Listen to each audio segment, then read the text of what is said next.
there! Today we're learning about number bonds at the kindergarten level. Students should know their numbers and be able to count to 5 before learning about number bonds. Number bonds are used to help students understand that smaller numbers make up a bigger number.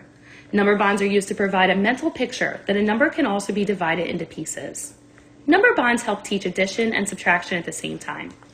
Before we get started, let's talk about some concepts for number bonds.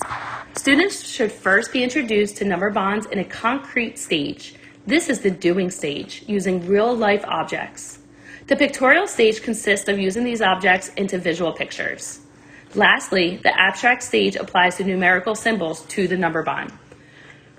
First, in this tutorial, we're going to be using the visual stage. But remember, these dots that I'm drawing could also reflect using counters as manipulatives in real life. First example, let's say we have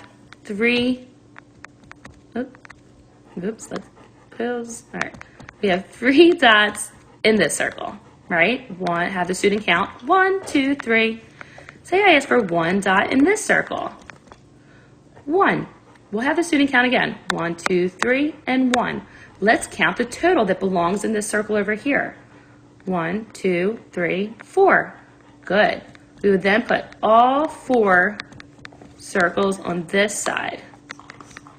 This shows the student the visual that 3 and 1 equal 4. Great job. Next, we're going to use the abstract model. We're going to use the same numbers. So we had 3 in this and 1 in this. We'll have the students look again. Number 3 and 1. Let's put 3 and 1 together. How many should we have over here? Good, 4. 3 plus 1 is 4. This shows that 3 parts here and 1 part here equals 4. Good job. Thanks for watching.